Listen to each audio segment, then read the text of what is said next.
Gempa besar Turki membuat kita sebaiknya mengenal negara Turki lebih jauh lagi, juga mengenal tokoh sentral negara tersebut, Pak Ade Erdogan, lebih jauh lagi. Erdogan yang dengan tegas berkali-kali menyatakan akan membuat Turki ke zaman kejayaan Ottoman kembali seperti di abad 17 yang menguasai seperempat Eropa dan Asia Barat hingga Afrika Utara adalah pemimpin kelas dunia yang bermain agresif berperan di kawasan.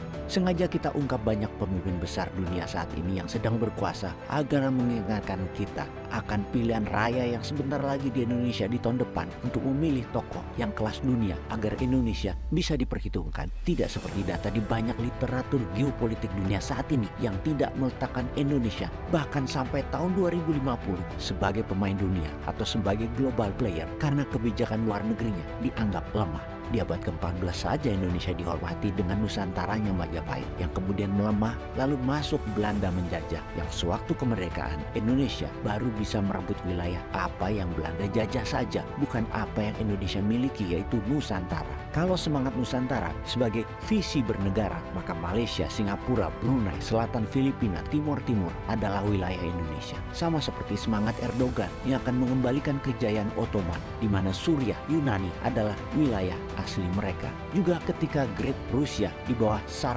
Rusia, maka sampai Polandia wilayahnya.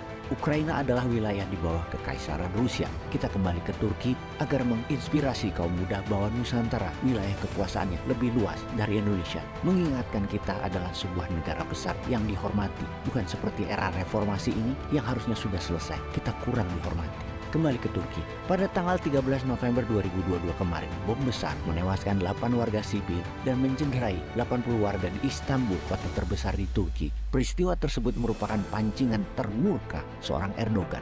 Kelompok separatis Kurdi yang berada di wilayah tenggara Turki dan utara Suriah adalah tuduhan dalam penyebab bom tersebut. Kelompok PKK atau Partai Pekerjanya Kurdi dan SDF atau Syria Democratic Force, pasukan demokratik Suriah, milisi yang didukung Amerika yang saat ini mengendalikan timur laut Suriah. Sebagian besar pejuang SDF adalah orang Kurdi yang dianggap Turki sebagai cabang atau underbow dari Partai Pekerja Kurdistan PKK tersebut yang dilarang di Turki. Seminggu kemudian Erdogan memerintahkan pasukannya menyerang sepanjang perbatasan selatan Turki dengan pesawat pembom di kota-kota sepanjang perbatasan di wilayah Suriah seperti kota Tal Rifat, Ain al-Arab, Cizre, Hakur, Kandil yang merupakan wilayah populasi Kurdi dihujani bom dan roket oleh Turki.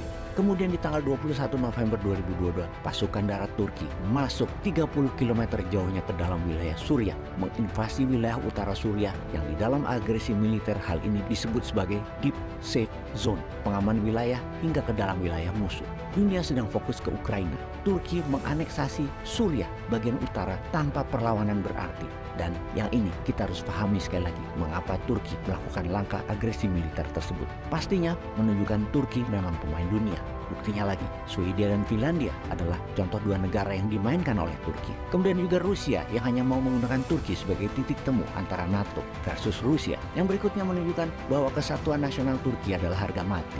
Separatis Kurdi itu ibarat separatis Papua Merdeka. Demi menjaga deep safe zone, kalau perlu ambil seperempat wilayah Papua Nugini. Untuk itu kita harus memahami Turki versus Kurdi. Suku Kurdi adalah sebuah suku yang tidak punya wilayah. Mereka memiliki bahasa sendiri, adat istiadat sendiri yang berbeda dengan Persia, dengan Arab, dengan Eropa pastinya. Populasinya saat ini sekitar 30 jutaan warga Kurdi berada di 4 negara. Wilayah Turki yang terbesar sekitar 15 juta penduduk, yaitu di sisi tenggara Turki, kemudian sisi utara dan timur Suriah, juga barat Iran dan utara Irak. Suku Kurdi ini diperangi 4 negara tersebut ketika ingin merdeka.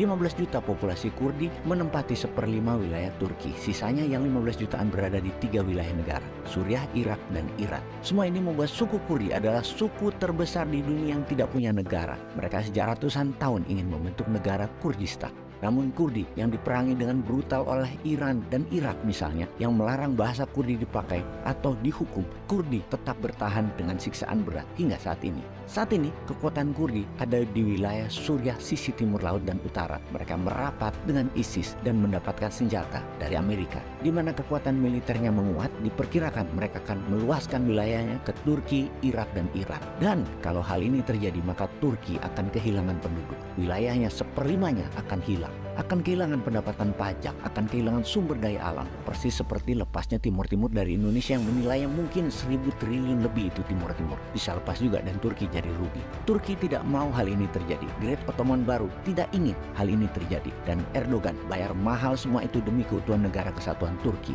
Untuk itu, kata Kurds, Kurdistan, dan bahasa Kurdi dilarang dipakai di publik di Turki, hanya dipakai sebagai pelajaran kebudayaan. Tindakan represif tersebut bukan hal baru. Turki sudah lebih dari 100 tahun memperlakukan hal tersebut. Baiklah sahabat Newman, dengan informasi ini apa pelajaran yang harus dilakukan Indonesia ke depannya? Adakah peluang Indonesia kembali menjadi Nusantara? Atau bisakah Indonesia dalam 50 tahun ke depan kembali masuk menjadi negara top 10 superpower yang berpengaruh di dunia seperti Indonesia di tahun 1960-an yang dinyatakan sebagai negara terkuat di selatan Khatulistiwa? Peace.